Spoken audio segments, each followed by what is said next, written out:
Добро вечер. Декемвриската најава во собранието на група пратеници, поточно 9 пратеници од ВМРО ДПМН за измените на кривичниот законник во неколку члена, всушност ги задоволуваше условите кои ги даде Уставниот суд од февруари минатата година, давајќи му шанса на парламентот да се само коригира во однос на измените кои беа направени во септември 23-та година.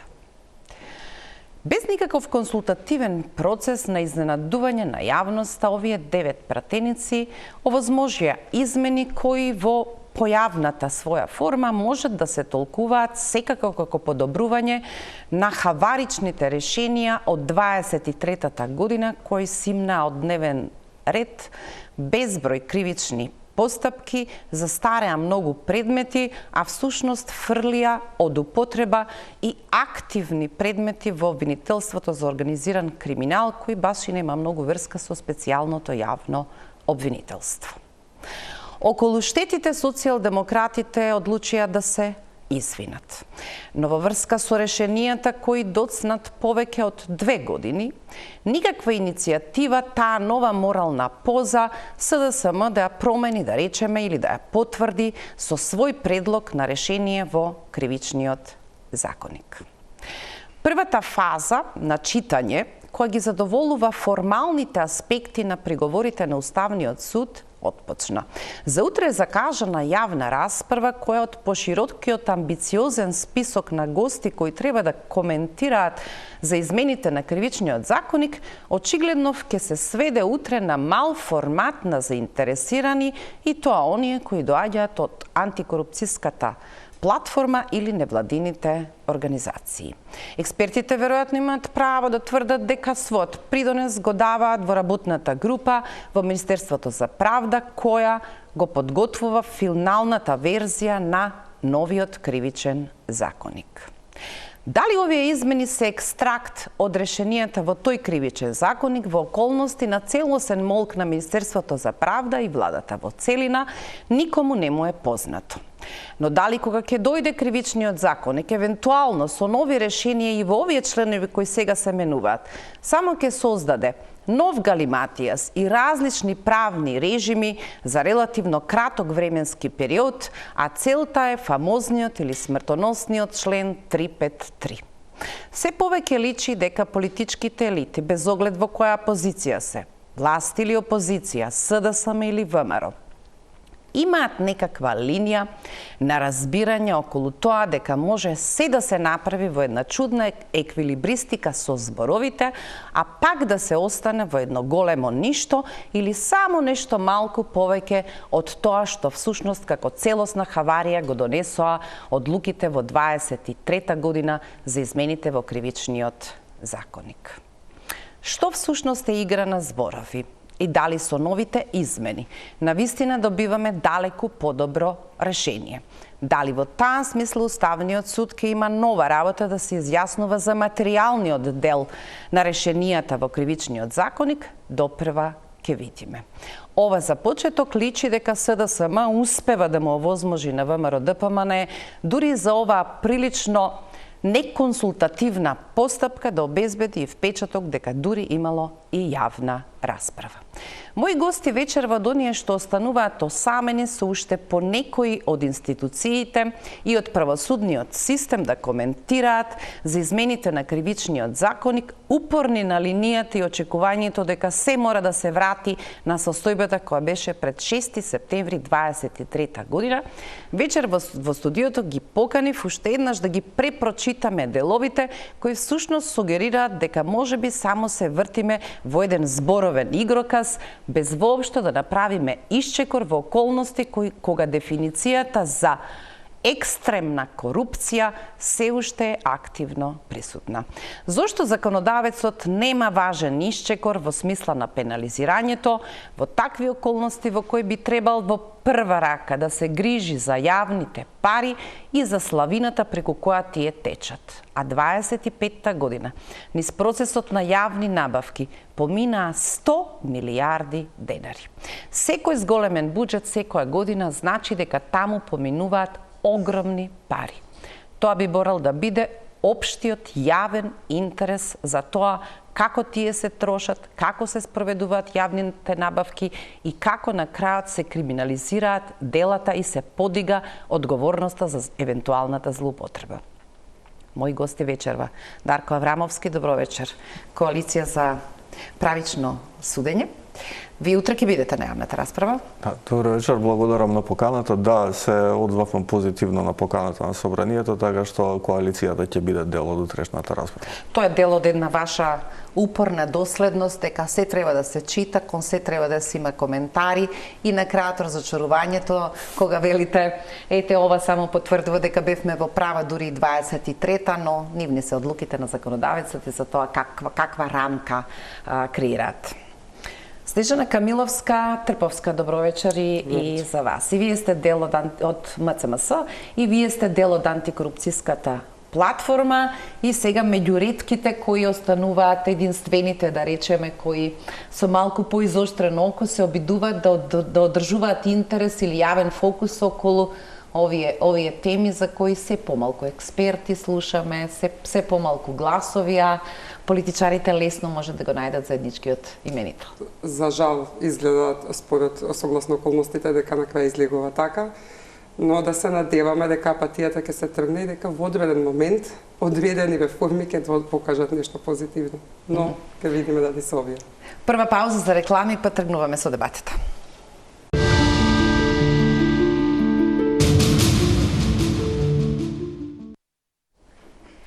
Така поизненадувачката најава на 9 пратеници подесувањето предлог за измени на кривичниот законник во неколку сегменти, но за нас сега е занемлив 353 беше повеќе од јасно дека тој не поминал никаков консултативен процес, без малку никој не знаеше дека на тој начин ќе се интервенира. Во образложението велат дека користеле одредени анализи на собраниските служби, предпоставам некаквите институти таму. Тоа е веројатно слаба алка ако споредиме со тоа дека во Министерството за правда работи експертска група на текстот и можеби, знаејќи ги истите околности на Уставниот суд и роковите кои истекува, можеби Министерството за правда требаше да биде предлагач со некаков екстракт од законот кој веќе го подготвува и велат дека секако напролет ќе стигне во парламентот. Дали всушност самата одлука 9 пратеници, проверував што се, така само тројца се правници во групата, покажуваат дека ова е еден стеснет партиски канал кој јасно покажува какви се намерите на ВМРО ДПМН за лимитите во овој член за кој што предолго се надевавте, а и критичарите ветуваат дека мора да се врати старото решение пред 23-та. Дали навистина сте биле наивни дека после таква хаварија 23-тата на социјалдемократите и ДУИ која упропасти толку многу предмети, воопшто постои политичка волја да се вратиме на предсостојбата од 23-та? Па тоа е навистина добро прашање, меѓутоа ако земеме предвид дека речиси да нема човек кој што не излезе јавно да каже дека таквите измени никогаш не требаше да се случат, вклучително носители на функции, пратеници и политичари, искрено сметавме дека ќе бидат направени посериозни напори за понавремено реагирање, меѓутоа и да биде тоа враќање практично на старото решение, да не се прават импровизации со некои нови меѓурешенија во овој меѓупериод. А што ако тие не сметаат дека ова се импровизации, туку дека ова е новата рамка на разбирање на актерите и на действијата кои треба да бидат опишани? Оти знаете како беа коментарите тогаш. Премногу се бланкетни нормите, премногу се чадор, може да се подведе се и да сведочиме на политичка злоупотреба или освета, бидејќи тие постојано се гледат само меѓу себе, очигледно кој кому што може да стори како ќе отиде во опозиција. Вака, значи причината зашто велиме дека треба да се вратат старите решенија, дури не ни да се воведуваат решенијата од новиот закон кој се спрема во рамки на Министерството за правда, иако тие решенија не беа идеални, беа доволно добри и се применуваа од 2011-2012 година. Факт е дека се направија погрешни измени кои што имаа катастрофални последици и нам ни треба сега итно да ја санираме штетата. Не можеме да го поправиме тоа што се случи, но можеме да контролираме до каде ќе оди штетата од ова што веќе го направивме. Тие не беа погрешни избори. Тие беа многу свесни, точни, политички екстензии во закон кои требаше да донесат политичка добит. Објективно беа погрешни, дури ако имало некои индивидуалци на кои им одговара, големата слика е дека тие измени беа погрешни измени. Не на некои, можеме да речеме сега очигледно на сите. Во ред, но како и да е, очекувано беше дека ќе треба да се реагира брзо. Новиот закон се уште не сме имале прилика да го видиме, да го дискутираме и јавноста да се произнесе во однос на таквите решенија, поради тоа не беше соодветно да се применуваат тие решенија сега да се воведат на брзина за да се санираат состојбите. И како резултат на тоа сметавме дека е најсоодветно да се вратат старите решенија, кои пак ќе кажам не беа идеални, но беа доволно добри. Доколку воведеме сосема трети решенија сега, ние во период од само неколку години ќе имаме 4 различни облици и квалификации на истите кривични дела, што во праксата ќе предизвика далекосежни последици и голема непредвидливост. Поради тоа беше очекувано дека треба да се предложат и треба да се вратат оние измени кои, односно оние решенија пред да бидат измените од септември 2023 година. На иста линија се забелешките дека веројатно ништо не е случајно во така наречената тајновитост на постапката, дека имаше и претходно елементи кои упатуваат на заклучокот дека некои намери да се обесхрабри таа антикорупцијска архитектура во смисла на законските решенија, имаат консеквентност, имаат континуитет и одат на линијата да ги изморат сите актери околу и самите себе се речете стануваме здодевни, а приказната оди постојано по истиот пат, за на крајот сега да коментираме решенија за кои некој велат дека се само козметичка поправка, дури ако има зголемување на казните, има зборови, има одредби, има стеснување на актерите или дејствијата кои ќе бидат пенализирани со кривичниот законник, што упатува на јасно истиот заклучок. Како 23-та одлуките радикално беа за да се донесе политички бенефит за одредена номенклатура, екипа, политичка гарнитура, дека ова сега прави погодност во која можеби главните од изборниот плен всушност, иако се главните креатори на добар дел од одлуките кои се пенализираат, ќе останат надвор од радоворот на кривичниот законник. Тоа не може да биде случајно. А е прилично тешко да се објасни дека само еден збор кога ќе отпадне, тој предизвикува сосема други. Многу убаво почнавте, рековте, предпоставувате дека самите на себе сте си досадни, пред да влеземе тука, токму тој го коментиравме, да, 2,5 години ние го дискутираме ова прашање и навистина станува досадно. Дека 2,5 години ние чекаме, имавме извинување, рековме дека ова не чини о законско решение, се кажа дека ќе се врати претходното решение, се со цел да се подобри правната рамка, за ние сега повторно, на релативно сличен начин, како и 2023, да видиме процес во кој што без никакви консултации, како што и вие на почетокот кажавте, повторно се предлагаат решенија кои што ни најмалку не се козметички измени. Ова не е само шминкање на одредбата, в 353 посебно, па и другите останати одредби кои што се предлагаат, туку напротив се создава една правна несигурност, односно потреба од правно толкување во самата одредба која што ќе треба праксата да ни ја покаже. Толку има недоречености во самата одредба, што дури и во овој момент, околку вие слушнете неколку изјави од експерти или од лица кои што го биле во процесот на подготовка, ќе ви кажат различни ставови за тоа што опфаќа самата одредба. Со самото тоа, таа правна несигурност што може да ја креира оваа одредба во законот, понатаму може да создаде уште поголеми проблеми во имплементација. Дополнително, не е така едноставно да кажеме ние сега ќе предложиме измена на неколку членови во кривичниот законник А по неколку месеци на постоечка работна група која што работи на целосно ново законско решение, ќе предложи сосема нов закон. Мораме да ја видиме пошироката слика. Како овие одредби ќе се вклопат во целокупното решение, во целокупниот кривичен законник. Едното со другото како ќе коегзистираат и какво влијание понатаму ќе има на целокупниот правен систем. Ако ние во 2023 имавме правно фијаско со измените, сега не треба да си дозволиме ново повторно такво случување.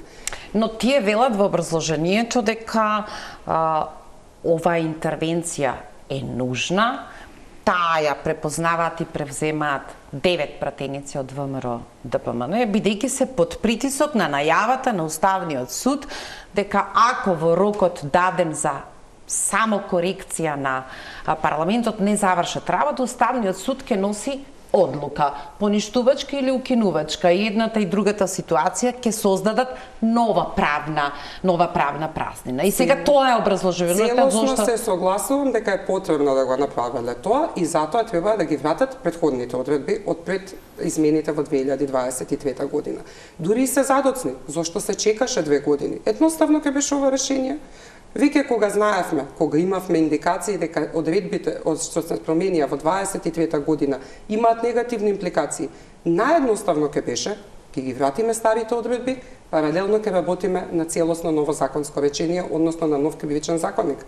И на тој начин ќе се избегнеше се тоа што сега се случува. Дали сега од овој потек, од ваквиот дизајн на решението, посебно во 353, исчитувате всушност зошто наједноставниот рецепт да се вратите на старите одредби, без да размислувате креативни помеѓу решенија, всушност препознаваме дека и едните и другите исто мислеле, само што СДСМ и ДУИ тоа го извлегува на еден прилично екстремен начин 23-та во скратена постапка, без малку со никакво знаење, без никаква консултација, на крајот гласа со 48 гласа во собранието. Тие соборија толкав труд во судовите и обвинителството, застареа толку многу предмети и при тоа во истата таа сала ВМРО ДПМН им правеше кворум. Значи, немаат позиција за алиби едните и другите. Кога го гледаме дизајнот на ова решение, јасно е дека едните и другите се препознаваат во намерата се да лизне многу подолу од тоа што беа одредбите од 23 година. Па еве само да земеме за да биде поедноставно за гледачите да разберат. Со начинот на кој што се предлага сега 353, голем дел од пресуди кои што ги имавме ние во минатото, доколку ова одредба беше на сила, ние немаше воопшто да ги имаме. Како што е, например, пресудата за поранешниот премиер, за Мерцедесот, тоа немаше да биде одредба, тоа немаше да може да биде дело по кое што ќе можеше да се гонат. Кога го споменуваме овој поврзано со премиерот, имаше и цело време полемики дека всушност како тој се наоѓа во оваа дело, ама ми се чини по-важно сега за анализа е дека кога ќе го погледнете делото за кое што добија пресуди, дури и човекот кој што е надлежен и сега во новиот вратен член за јавните набавки, кои действија всушност сега подлежат под кривичниот законник, ниту Ѓоко Поповски не би можел да одговара, затоа што јавната набавка за Мерцедесот беше јавна набавка за Мерцедесот, а новите одредби воопшто не ги разбираат другите контексти за јавните набавки кои се всушност главната фаза, тоа би рекла местењето на тендерите во јавните набавки. Тие завземаат само последната фаза, тој што нема да објави, такво нешто и сега не се случувало, или тој доколку го помине прагот на договорот или рамковната спогодба и со тоа го повреди договорот. Ни тоа не се случувало, во анексите внимавале строго да не ја надминат границата со законот за јавни набавки, така да се и досега во зоната која одлучува да биде единствена во јавните набавки која што ќе биде тангирана со оваа решение, реално и сега не било проблем. Оно што сакам, Дарко, да го прашам, зошто во соопштението велите дека издвојувањето само на овие действија од целиот тој пакет за јавните набавки всушност значи дека криминализирате дел кој повеќе личи на управна постапка, отколку предходното решение кој имаше многу поширок опфат, не само во висината на казната, туку и кои действија ги опфаќаше, и според тоа сметате дека постоењето сега или фалбите дека го враќаме став 5 за јавните набавки, всушност еден провизориум кој не враќа ништо. Ако ги погледнете истражувањата што ги имаат направено домашните организации, меѓу нив и колегите од Центарот за граѓански комуникации, ќе забележите каде се наоѓаат најчесто слабите точки во постапките за јавните набавки и каде најчесто се антиципира и на кој начин се вршат злоупотребите. Овие инкриминации кои се предлагаат сега, речиси и да се непостоечки во пракса, речиси и да нема такви случаи на ваков тип на злоупотреба. Од друга страна, се ризикува екстензивна криминализација на нешто што повеќе личи на административен пропуст во дадени случај. Така што не само што отварате простор за погрешна примена на законот, туку и не ја постигнувате вистинската цел која што треба да ја направите, а тоа е да го заштитите буџетот и средствата на државата. Откако беше укинат оној фамозен став 5 од 353 во Тој за јавните септември, набавки, да? Имавме дури ослободителни пресуди од страна на апелационите судови кои тврдеа дека злоупотребата на средства и фондови од буџетот повеќе не е кривично дело согласно инкриминациите и квалификациите во поднесените обвиненија. На тоа имаше сериозни замерки Европската унија, бидејќи во таа мера се зафатени и средствата и фондовите кои Европската унија ги дава на управување и на менаџирање на нашата држава. И поради тоа, особено во тој дел, требаше да постои сериозна внимателност. Меѓутоа, пак, ние овдека сега можеме да ги анализираме слабостите на ова решение, меѓутоа, препораките и решенијата остануваат исти. Треба да се врати решението од пред септември 2023 година, се додека не се донесе целосно новиот кривичен законник кој треба да ги помине сите инстанции на коментирање до обработка и слично, и каде што е очекувано дека ќе има и долг вакацио легис, односно одложен рок на примена, бидејќи станува збор за обемен пропис. Ако споредиме овој став 5, законодавецот сметаше дека е најважната порака за злоупотребите на јавните пари, тие кои што одат преку јавните набавки, кои се крвотокот всушност на целата приказна за која што зборуваме. Реков дека 25-та, тоа изразено во пари од буџетот, значи 100 милиарди денари, милиарда пише 130 милиони евра, поминуваат низ овој процес. Како се зголемува буџетот, така ќе се зголемува оваа ставка. Тоа е исклучително важно да постојат јасни, како што вие велите, одредби кои тангираат или удираат во центарот на проблемот. Новото решение не ги тангира главните актери во условно местенките на тендерите. А тоа е кога истражувачкото новинарство вели тендерот личи на буквално фоторобот за кој што и медиумите без јавната набавка ќе потврдат на крајот кој ќе го добие. Скоро најголемиот дел од околностите кои водат или имаат корупцијски ризици, а понекогаш и не само корупцијски ризици, вие зборувате за опасноста дека се фокусира на прашањето на имотна корист, а се пренебрегнуваат безброј други аспекти кои се важни кога ги трошите јавните пари. Како остварувате влијание, како создавате своји бизнис лобисти.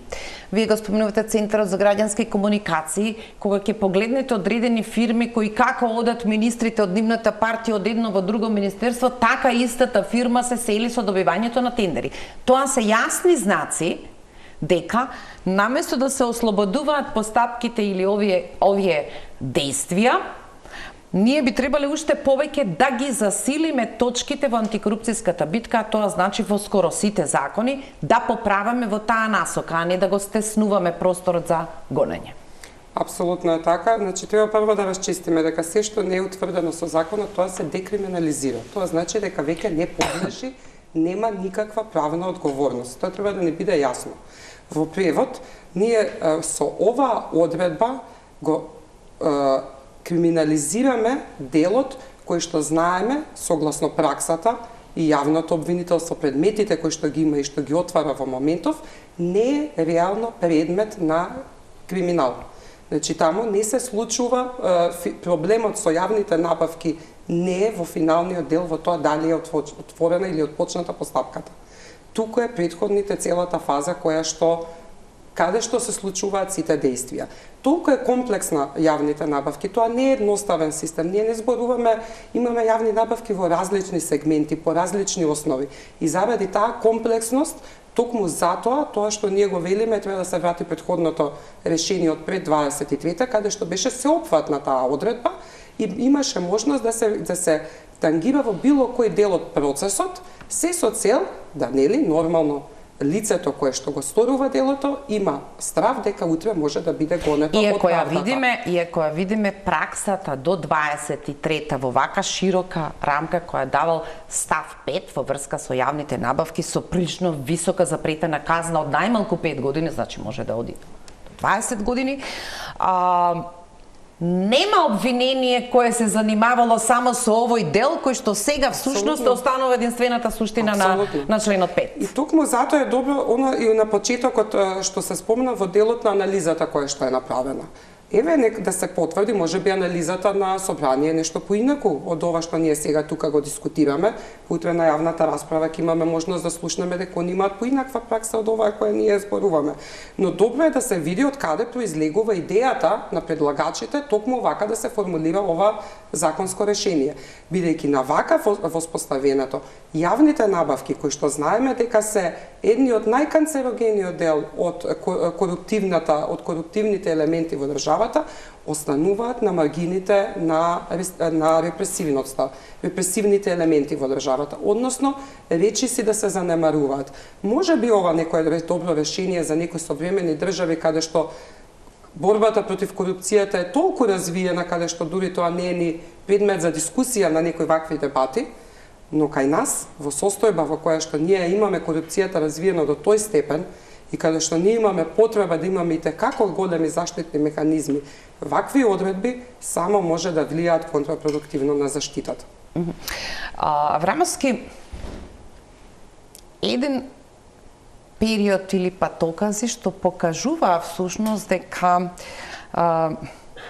нештата ќе завршат на друг колосек и дека таа стара битка и некакви освоени планини, кои не биле лесни, политичката елита секогаш чекала до последно ако може да ги пролонгира добриот дел од решенијата.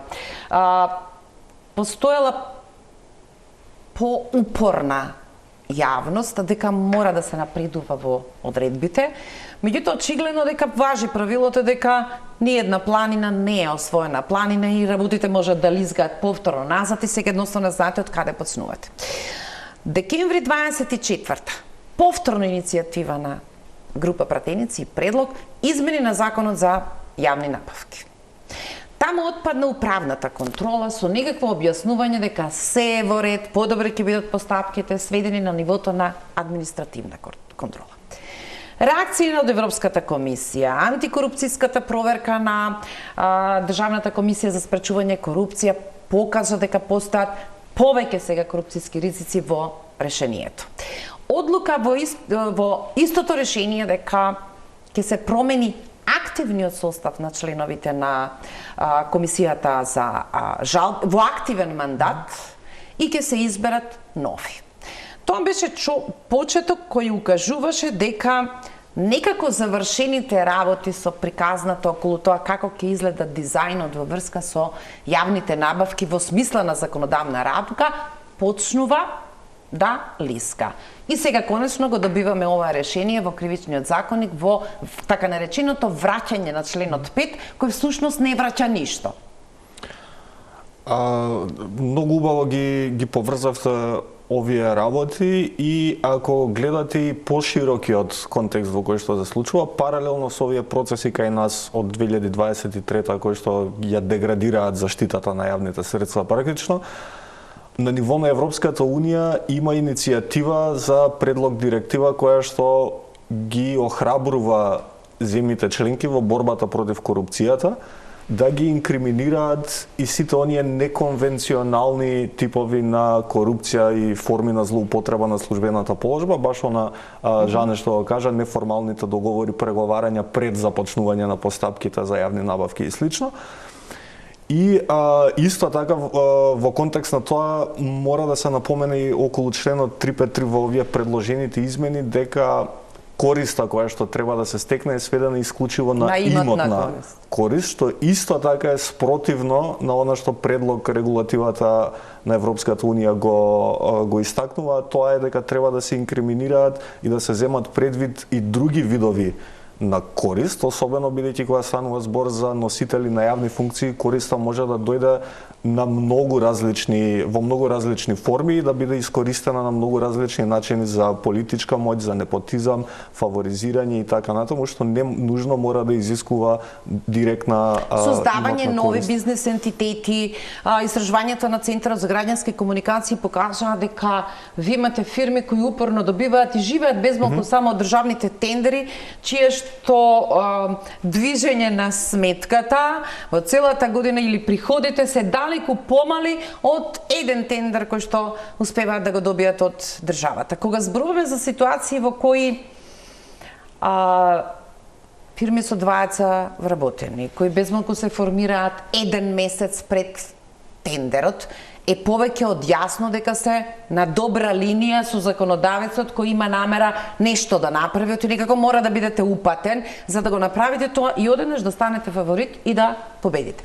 Се од тој дел кој што е важен во инкриминацијата, сега едноставно ниту може да биде предмет на истрага, ниту да го интересира. Само делот, така наречениот јавен спектакл, отворивме повик, направивме, завршивме и тоа е тоа кој очигледно и досега не било проблем. Жане, го видов последниот преглед на Центарот за граѓански комуникации, еве за новогодишното украсување, во кое 78% од тендерите ги добила една фирма или неголемиот дел. Тој е распишан релативно доцна. Сега што значи терминот релативно доцна? Ама во главата на креаторите тоа е главниот момент кој што може да биде фаворизирачки само за тој кој што реално сега ја има таа опрема и може да одговори на повикот на тендерот. Тоа се тие обкружувања околу процесот, но нема да биде утре предмет на но нема да биде предмет. Токму тоа. И дополнително, знаете, кога го гледаме законот, кривичниот законник е централен закон, но тој сепак треба да ги зема во предвид и останатите другите законски решенија и за тоа како тие се имплементираат. Неколку пати го спомнавте лобирањето еве како процес. Ние имаме закон за лобирање во државата, кој што воопшто да не се имплементира, колку имаме лобисти регистрирано во државата, како се спроведува тоа. Како тој процес влијае понатаму и на кривичниот законник или кривичниот законник како влијае врз останатите законски решенија. Не може да се гледа една одредба сама по себе, персе само таа и ништо понатаму ние нема да гледаме. Системското окружување кое што го имаме, односно влијанието и кое што го тангираат другите закони, Законот за јавните набавки, измените кои што се имаше, во останатите регулатори и таму како се направија сите тие измени понатаму, да не забораваме, тие измени се направија релативно преку ног, преку група пратеници, по скратени постапки, со истите објаснувања дека ова е подобрување на состојбата од која што имаме претходно. Го гледаме истиот патерн на поднесување на измени на круцијални законски решенија во оваа иста слична насока. Значи, кога се предлагаат овакви системски решенија, не може да се гледа сама по себе една одредба. Тоа е основниот проблем кој што го гледаме со начинот на кој што сега и се предлагаат сите овие измени во кривичниот законник. Не се гледа по широката слика. Не се гледа влијанието кој што ќе го има. Ако оваквото решение остане конкретно во делот за јавните набавки, ние реално нема да имаме инкриминација на корупцијата во јавните набавки, туку ќе имаме една празна одредба која што нема да може да се имплементира во пракса. Уште повеќе ќе пишуваме извештаи дека сме одлични во справувањето со корупцијата, бидејќи скоро се е по закон, немаме обвиненија по овој член. И тоа нема да се случи повторно за 2 години, валјда ќе претпоставам ќе седнеме повторно тука и ќе дискутираме какво е влијанието на истите овие одредби и зошто тие не се спровеле во пракса. Но времето ќе се помине, ќе се случат уште многу корупцијски скандали кои што нема да може да се инкриминираат и повторно ќе бидеме уназадени во целиот процес. Врамевски, во другите претходни ставови 2-3, да речеме, од истиот член 353, кои сега прават нова скала. Знаете, кога ќе земете вакво катастрофално решение како 23-та, се што оди малку погоре во казнената политика, ви изгледа како прифатливо. Но сега овдека има некаква игра со годините, а тоа значи како во претходното решение за, да речеме, поголема корист или значителна корист, се работеше за одредба во која вели ќе се казни со најмалку 3 години. Сега начинот на кој што се дефинирани минималните казни, а секаде одат и во став 2 и во став 3, во првиот од 1 до 5, ако тоа е поголема имотна корист, повторно само имотна корист, во став 3 значителна имотна корист од 1 до 8 години. Самата минимална казна, експертите тврдат дека може да доведе со ублажување на казните и буквално до една цела серија на условни казни, кои што го предизвика премиерот да коментира: пазете, тие веќе осудија и дадоа условни казни, иако се работи за интерпретација какви последици може да донесе ваквото решение со ваквото минимално симнување на казните. Да, значи... Дали вие сега правите разлика во принцип каква што беше полемиката 23-та година? Превисоки се казните, тоа носи кон подолг период на застареност и тогаш нивната додавка беше, а тоа ги става во позиција судовите да бидат далеку поспори и да немаат ефикасност. Ако ги скратиме казните, го намалуваме и рокот на застарување, тоа ќе ги притиска судовите за поголема ефикасност. Да, но тоа не е вистината ниту праксата. Висината на казната на кривичните дела никогаш не се одмерува со цел да се утврди динамика по која што треба да постапуваат судовите. Казните секогаш треба да одговараат на она што државата сака да го постигне со степенот на казнување. Логично е земјите кои што имаат сериозни проблеми со определено кривично дело, со определено поведение, имаат вообичаено повисоки казни затоа што сакаат да постигнат генералната превенција. Тоа е она пошироко заплашување и одвраќање на сите потенцијални сторители да не би го направиле тоа дело. Во конкретниот случај ние имаме сериозен проблем со корупцијата и е малку нелогично да ги ублажуваме и намалуваме казните со цел да ги мотивираме судовите да работат побрзо во ситуација кога не сме им обезбедили услови на судовите. Па дури на ваков начин да ги уточнуваме действијата кои ќе бидат пенализирани, како што велите, стриктно само да се определиме за имотна корист или во јавните набавки да се сведеме само на последната фаза на изведување на, да речеме, јавниот дел од големата приказна која всушност многу претходно може да биде контаминирана со дела кои треба да се криминализираат. Токму така, предложените измени во овој момент практично поставуваат само поинакви ограничувања од оние кои ги имавме во 2023-та, не одстрануваат голем дел од пречките кои постоја. Дел од тие се, токму ова што го кажавте, стеснување на определени дефиниции и начин на сторување на делата, меѓутоа во дел е и со казните кои што се предвидени. И максималните казни се особено пониски, доаѓаат до 10 години затвор, додека претходно немаше предвидено максимум, односно беше оној општиот максимум од кривичен законник кој што е 20 години.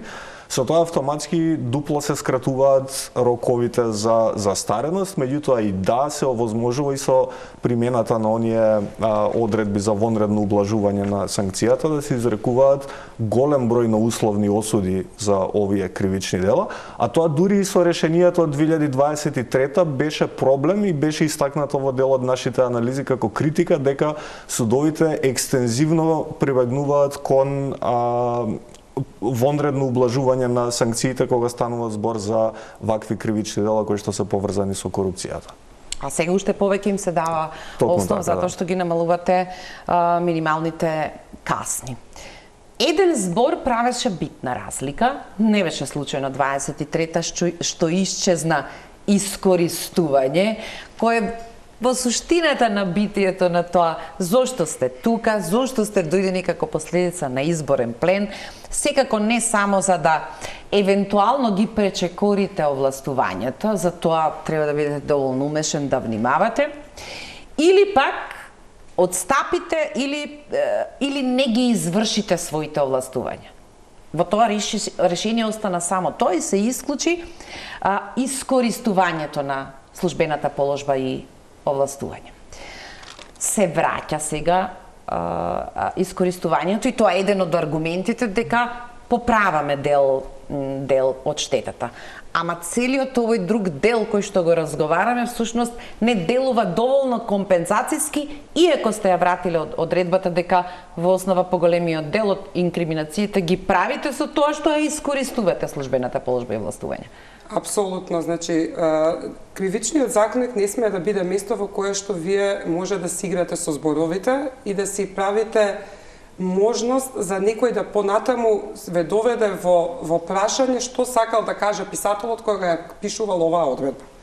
Тоа треба да биде една чиста одредба во која што точно ќе биде дефинирано делото и точно ќе биде дефинирана санкцијата за истото дело. Овдека тоа недостасува. Истото, значи, дали моментот со искористување, моментот со имотна корист или корист, јавните набавки, делот дали е постапката или целокупниот процес на јавни набавки. Сите тие игри на зборови не доведуваат нас во оваа дискусија. Доколку ние го имавме она како што е претходно направено беше пред 23-та година, релативно чисто решение кое што беше спроведливо во пракса, ние нема да имавме потреба ова да го дискутираме. Од тука произлегува прашањето зошто не имаме потреба да си играме со овие зборови. Која е целта на предлагачот да дојдеме во ситуација или која е оправданоста за тоа да даваме некакви нови решенија кои што реално не произлегуваат од праксата или ни покажуваат дека може да ни направат правна несигурност. Особено во случај кога правосудството и правосудните органи се релативно троми и спори во спроведувањето на правдата кога станува збор за борба против корупција. Правиме пауза за реклами.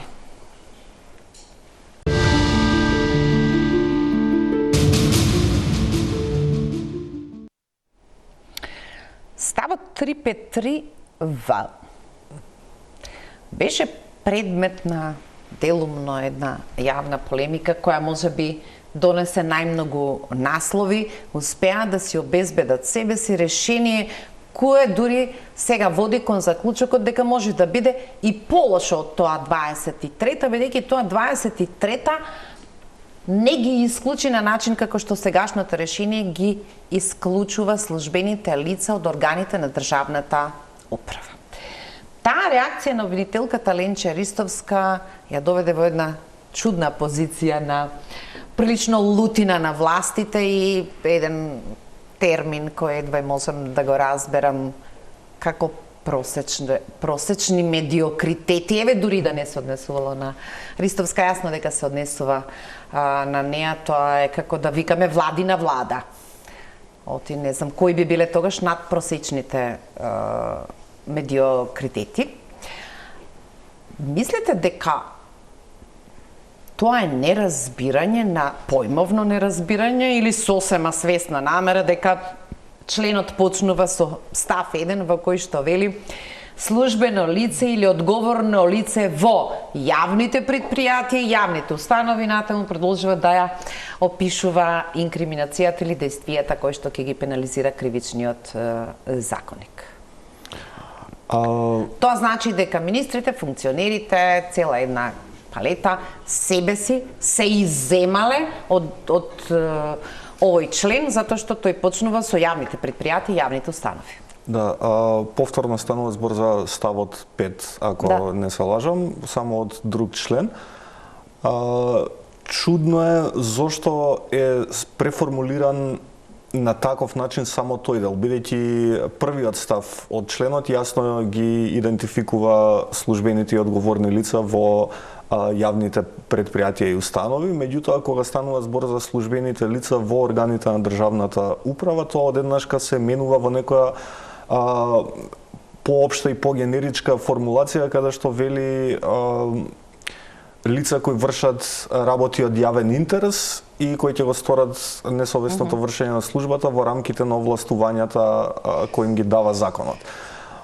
Ете, тоа е зашто зборува Снежана, кога постојат свесни намери да оставите повеќе интерпретации, некој ќе рече изземени се целосно, а некој друг ќе се обиде да тврди не под ова можеме да ги подведеме и службените лица од органите на државната управа. Токму така, меѓутоа клучниот проблем тука настанува што во кривичното право вие треба да го толкувате законот секогаш на начин кој е поповолен за лицето на кое се однесува. Кривичното право не трпи екстензивно толкување на одредбите, бидејќи законот мора да биде јасен и прецизен во поглед на тоа кои действија ги инкриминира, во спротивно може да биде злоупотребуван на тоталитарен начин.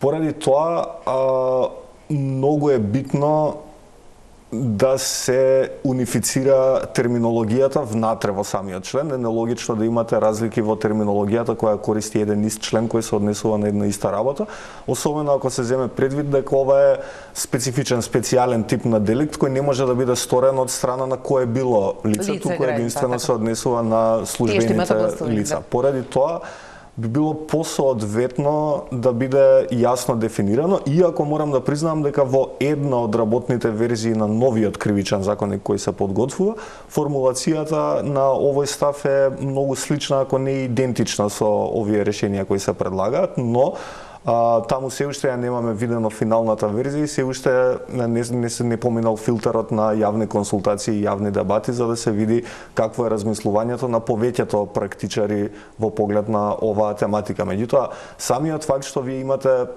практичари, тоа јавни обвинители, суди и адвокати кои ви укажуваат дека во пракса ќе се јават проблеми, тоа мора да го земете сериозно и да внимавате, бидејќи на вистина може да се случи од една страна да не се да бидат изземени практично службените лица од државната управа од несовесното вршење на службата. А што ако законодавецот свесно сака шумови и ситуација во која ќе им биде потешко и на обвинителството да се одредува по кој член ќе гони, како ќе ја направи квалификацијата, а богами и на судовите да проценувајќи го обвинителниот акт, дали всушност реално тоа е тоа дело по кое што сакаат да се суди или не. Можеби тоа е намерата на законодавецот.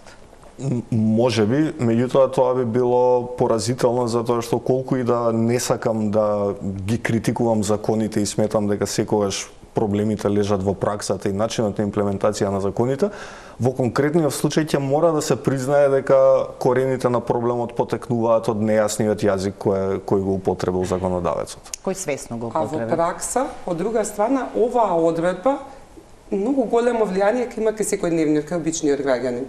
Бидејќи ќе дојдете во ситуација да поднесете одредено барање за одредена за дозвола, за лекарско боледување или слично, како за обичен граѓанин. И да како не го потпише документот и сите документи ви е потребни да ги имате донесено за целокупниот предмет, едноставно лицето нема да сноси никаква одговорност. Значи, обичниот граѓанин, недореченоста на одредбата ќе може да ја почувствува во неговиот секојдневните активности, бидејќи он нема да има правна заштита, а и лицето нема да чувствува одговорност за не спроведувањето на одредените активности во делокот на неговото работење. Снежана, еден континуитет во коментарите на антикорупцијската платформа, веројатно ќе продолжи и кон овие решенија, а отпочна со една нова пракса кој од закон за потекло се претвори во закон за конфискација на имот во граѓанска постапка. Излеговте од работната група, сметавте дека таму има безброј недоречености од повеќе аспекти, тоа ги зголемува ризиците и создава правна несигурност.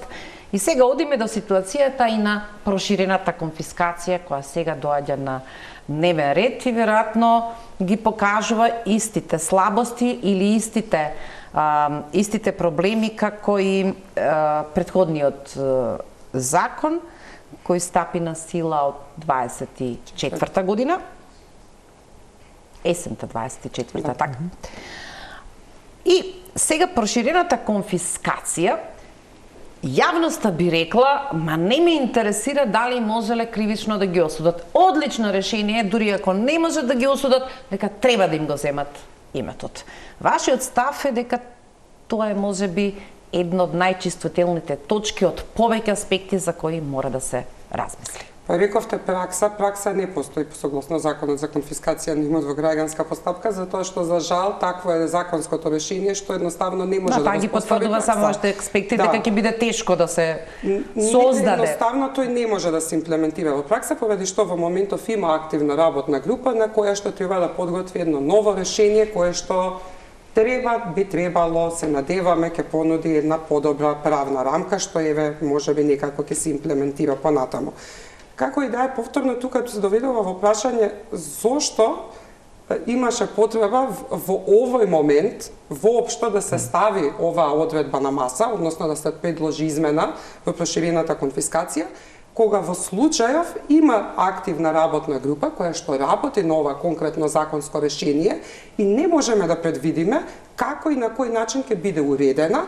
За сега овдека проширената конфискација да се врзе со тоа non-conviction based од пресуди, каде што на индиректен начин не се врзува со кривичното дело, тука едноставно се врзува нели со имотот да го земеме, имотот кој на некој начин наликува на постапка во граѓанска постапка, но во некоја сосема по инаков начин формулирано овдека проширена конфискација. Самото по себе и Дарко сигурно дефиницијата едноставно не е таква на проширената конфискација и не требало ни воопшто во овој момент ни да се чепка оваа одредба, особено ако новото законско решение, новиот кривичен законник, предпоставуваме ќе треба да направи една плеада на измени овдека во делот на целосната процесна конфискација, бидејќи праксата ни покажува дека конфискацијата кај нас и не функционира.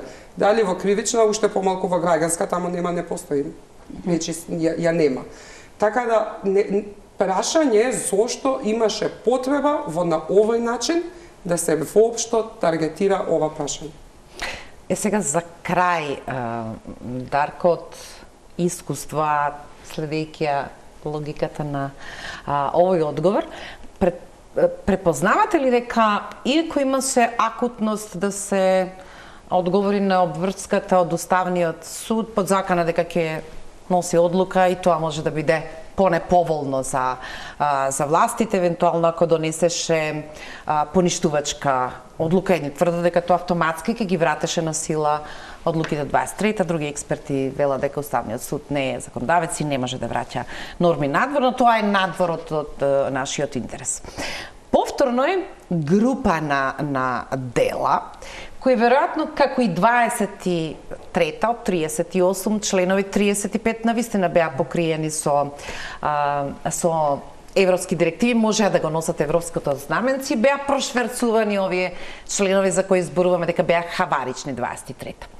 Сега и во овој пакет повторно има обкружување, претпоставувам со намера некако да го маскира ударот или коментарите токму само за 353, евентуалното издвојување како политичката каста за себе си пишува закони кои ќе успее доволно системски да ги заштити, односно да ги легализира другите действија и да ги извлече од зоната на кривичната одговорност.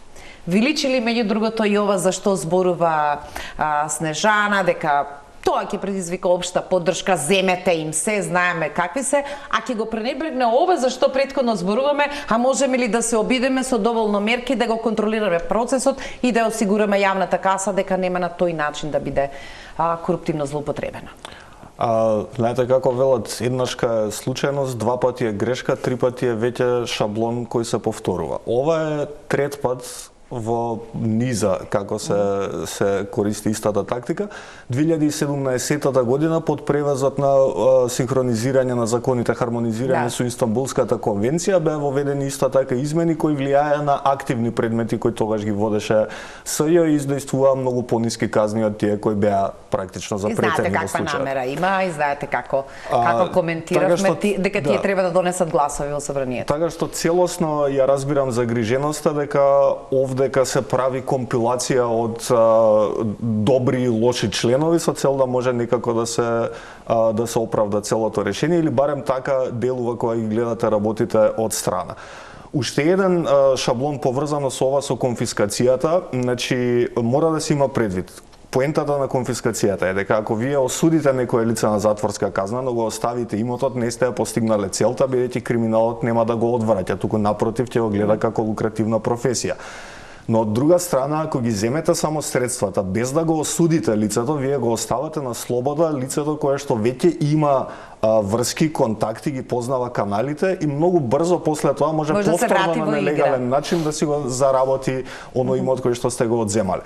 За жал, се повеќе забележувам некоја тенденција да прибегнуваме кон конфискација наместо кон кривична санкција и одземање на користа со која што е стекната. Токму поради тоа и во овој случај во измените е предвидено изрекување на проширена конфискација без осудителна пресуда.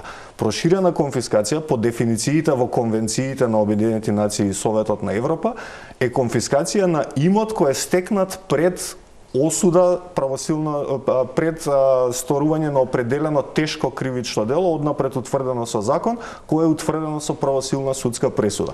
Ако немате правосилна судска пресуда за тежок криминалитет како организиран криминал или тероризам, вие не можете потоа да имате проширена конфискација и затоа овој модел заедно и со оној закон кој никогаш не профункционира за граѓанска конфискација оддава таков впечаток дека на некој начин ќе имаме амнестија на криминална сметка на тоа што ќе земеме неколку од средствата назад. Добро, меѓу другото и во сериозниот бран на критики и обид од тогашниот претседател да биде спречен да ги подпише измените на законот 23-та, едно од главните образложенија беше ама добро оставете сега, се намалуваат казните, ама ќе им се земе имотот и тоа е тој популистички момент во кој што знаете дека ќе добиете поддршка, а друга страна тој води во многу комплексни ситуации кои може да бидат толкувани дека создаваат еден амбиент на потполна правна несигурност. Јас ви благодарам, ќе ве слушнеме утре што ќе зборувате на јавната расправа и без оглед на коментарите што всушност сака да направат едните и другите. Имам исклучително позитивен однос кон вашиот напор да не одмерувате било каква политичка артикулација или коментар што значи да останете доследни на тоа дека секоја прилика, секоја расправа подразбира дека ќе бидете таму да ги кажете ставовите. Ви благодарам уште еднаш, почитувани, останете со Телма телевизија и колегите од 21:30 кои ги подготвуваат вестите. Пријатно.